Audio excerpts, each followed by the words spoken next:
उन्होंने कहा कि राइटिंग मतलब as Indian security force shoot dozen civilian, ये 14 हो गई तादाद, 14 या 15 फौज के लोगों ने मार दिया सिविलियंस को।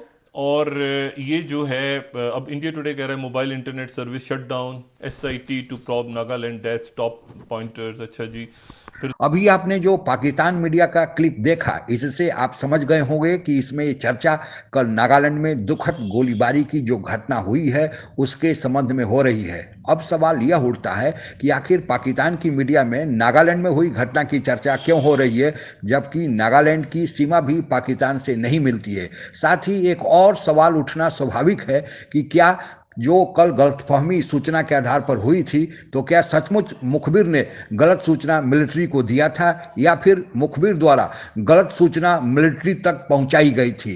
इस हकीकत से पर्दा उठाने के पहले आइए देखते हैं पाकिस्तानी मीडिया का एक और वीडियो क्लिप। हकीकत को समझने में इससे और आसानी होगी। मतलब है कि भारत से बॉर्डर लगता है, पूरा का पूरा वही तो बॉर्डर है। अगर आप देखें नागालैंड को उठा के, तो एक ही मुल्क के साथ तो पूरा बॉर्डर।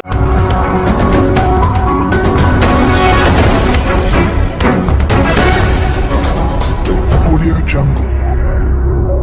ग्रेटर नागालैंड बनाने की मांग एनएससीएन के विभिन्न गुटों द्वारा बहुत लंबे समय से नागालैंड में चल रही है और इनका मुख्य मांग यह है कि नागालैंड से सटे जितने भी नागा स्पीकिंग एरियाज हैं उनको मिलाकर एक ग्रेटर नागालैंड बनाया जाए और नागालैंड को ज़्यादा ऑटोनॉमी यानी स्वायत्तता दिया जाए ताकि वे अपने विकास के कार्य को और तेजी से कर सके। लेकिन एनएससीएन में कुछ विद्रोही गुट भी हैं और वे कहते हैं कि स्वायत्तता भर काफ़ी नहीं है, बल्कि भारत से अलग होकर इन्हें एक नागालैंड सोवरेन राज्य या देश का दर्जा दिया जाए, जो भारत को मंजूर नहीं। लेकिन इसके पीछे जो ये विद्रोही गुट हैं, इसके पीछे चीन खड़ा दिखता है।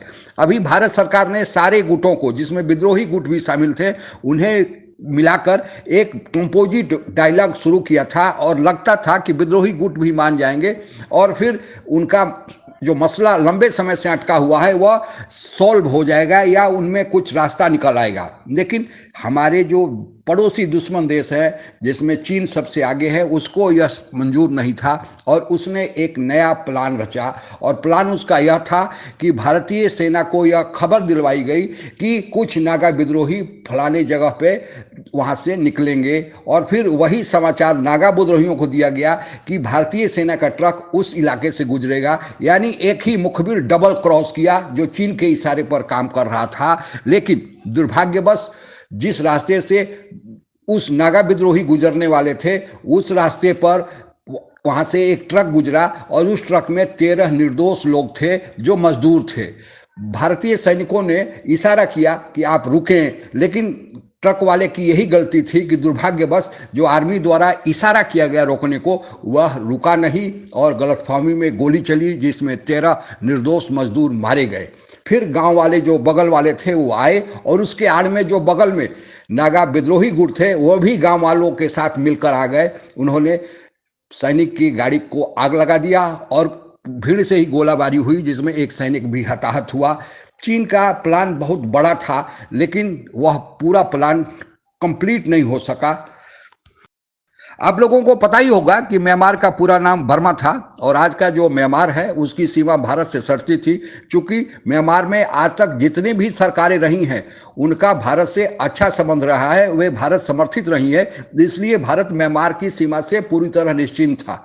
लेकिन अब की बार जो सरकार चुनकर आई थी और वह शपथ ग्रहण लेने जा रही थी और वह भी भारत समर्थित थी, लेकिन एन शपथ ग्रहण के दिन चीन के इशारे पर म्यांमार का जो मिलिट्री प्रशासक था उसने तख्ता पलट दिया, शपथ ग्रहण से रोक दिया और खुद ही म्यांमार का शासक बन गया।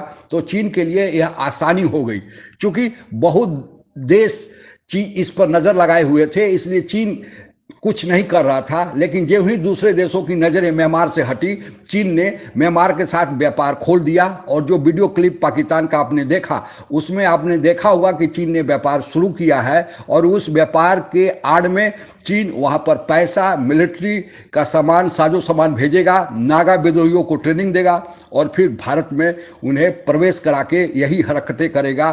पहले पाकिस्तान यह काम जम्मू कश्मीर के सीमा पर करता था, लेकिन चूंकि जब से 370 और 35 से हटा है, जम्मू कश्मीर की सुरक्षा और मजबूत हुई है, तब से पाकिस्तान इस सीमा पर नहीं कर पा रहा है। तो अब यह जिम्मेवारी चीन को दिया है और चीन को यह सूट भी करने लगा है कि क्योंकि चीन के साथ हमारा तनाव अभी बढ़ा हुआ है। चीन का बहुत बड़ा प्लान था, बहुत लोग इसमें हताहत हो सकते थे, हमारे सुरक्षा बल के जवान भी हताहत हो सकते थे, और फिर जो नागा लोगों के साथ वार्ता चल रही थी वह पूरी तरह विफल हो जाती। लेकिन चीन का मंसूबा पूरी तरह से पूरा नहीं हो पाया। अब हमें मिलिट्री इंटेलिजेंस को ध्यान देना होगा कि जो उनको सूचना मिल रही है, कहीं मुखबरी चीन का ट्रैप तो नहीं है, कहीं गलत मुखबिर तो सूचना नहीं दे रहे हैं ताकि वहां फंस जाए। जो भी हुआ, हालांकि चीन का मंसूबा पूरा नहीं हो पाया, लेकिन जो भी हुआ वह दुखद हुआ। 13 लोग भी मारे गए और एक सैनिक मारा गया, वह भी नहीं होना चाहिए था। आज के लिए बस इतना ही। जय हिंद। जुड़ा रहना चाहते हैं तो कृपया मेरे चैनल को सब्सक्राइब करें तथा बेल आइकन भी दबा दें ताकि नई वीडियो की जानकारी तुरंत आप तक पहुंच जाए। धन्यवाद। जय हिंद।